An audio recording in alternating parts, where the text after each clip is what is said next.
Hello friends, ഇന്ന് stuffed omelette ആണ് ഉണ്ടാക്കുന്നത്. അതിനുള്ള ഇൻഗ്രീഡിയൻസ് ആണ് സോയ ഷ്രെഡ് ചെയ്തെടുക്കുക, പിന്നെ ഒണിയൻ, ഗാർലിക്, ജിഞ്ചർ, പിന്നെ കറിവേപ്പിൻ്റെ ഇല. സോയ നമ്മൾ കുറച്ച് സോയ എടുത്തിട്ട് ഒരു 5-6 എടുത്തിട്ട് കുതിർത്തിയിട്ട് ഞാൻ മിക്സിയിലിട്ട് അടിച്ചെടുത്താണത്. അത് കഴിഞ്ഞിട്ട് നമ്മൾ പാൻ എടുക്കുക. പാൻ ചൂടാക്കിയ ശേഷം അതിൽ ഓയിൽ ഒഴിക്കുക. ഞാൻ ഒളീവ് ഓയിലാണ് യൂസ് ചെയ്തേക്കണേ.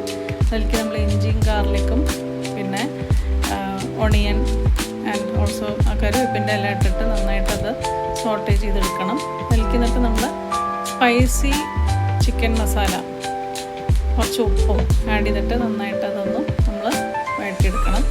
അത് ശ്രദ്ധിക്കണം, കരിഞ്ഞു പോകരുത്. അപ്പോൾ നമ്മൾ ലോ ഫ്ലെയിമിൽ തന്നെ ചെയ്യണം. നന്നായിട്ട് മസാലയുടെ ആ പച്ച ചുവയൊക്കെ മാറിയ ശേഷം നമ്മൾ അതിലേക്ക് സോയ ഷ്രെഡ് ചെയ്ത് വെച്ചത് ആഡ് ചെയ്യാം.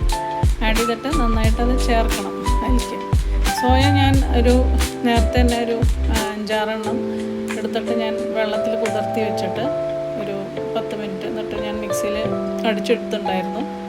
എന്നിട്ട് അത് നന്നായിട്ട് അതിലേക്ക് യോജിച്ചെടുക്കുക. ഈ മസാലകളിലേക്ക് ആകെ ചിക്കൻ മസാലയും ഉപ്പ് തന്നെ ഉള്ളൂ, മസാല എന്നുള്ള വേറെ ഒന്നുമില്ല.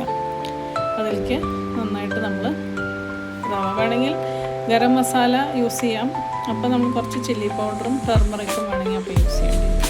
സ്പൈസി ചിക്കൻ മസാലയുണ്ട്, എല്ലാം ഉണ്ട്. അപ്പോൾ അത് നന്നായിട്ട് യോജിച്ച് ശേഷം നമ്മളത് ഓഫ് ചെയ്യാം. 2 മുട്ട എടുക്കുക. ആ മുട്ട നമ്മൾ എന്നിട്ട് പൊട്ടിച്ചിട്ട് ഒരു ബൗളിലിട്ടിട്ട് ശേഷം ഉപ്പ് ആഡ് ചെയ്തിട്ട് നന്നായിട്ട് നമ്മൾ അത് ബീറ്റ് ചെയ്യണം.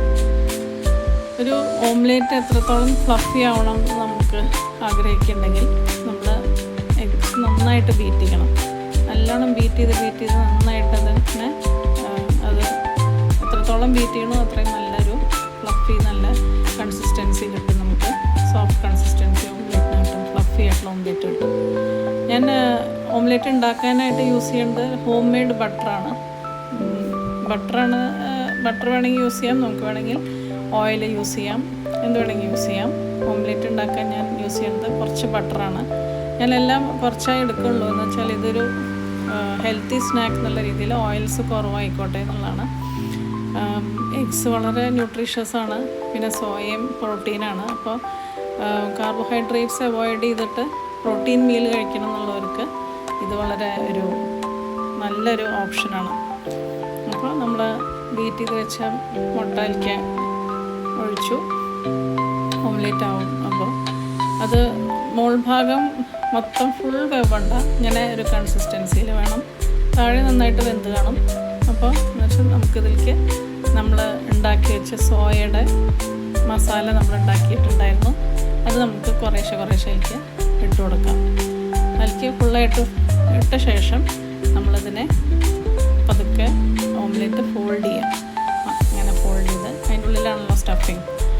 അങ്ങനെ ഫോൾഡ് ചെയ്ത് വെച്ച ശേഷം നമ്മളൊരു കുറച്ച് നേരം ഒരു മിനിറ്റ് ഇങ്ങനെ പാനിൽ ആ ചൂട് കിട്ടാനായിട്ട് വയ്ക്കുക. ഇത് വളരെ ന്യൂട്രീഷ്യസ് ആയിട്ടൊരു സ്നാക്കാണ്. ഹൈ പ്രോട്ടീനാണ്. കാർബോഹൈഡ്രേറ്റ്സ് കഴിക്കേണ്ട എന്നുള്ളവർക്ക് വളരെ നല്ലതാണ്. മുട്ടയും സോയയും ഒക്കെ ഹൈ പ്രോട്ടീനാണ്. അപ്പോൾ ഇത് എല്ലാവരും ട്രൈ ചെയ്ത് നോക്കുക. Thank you for watching.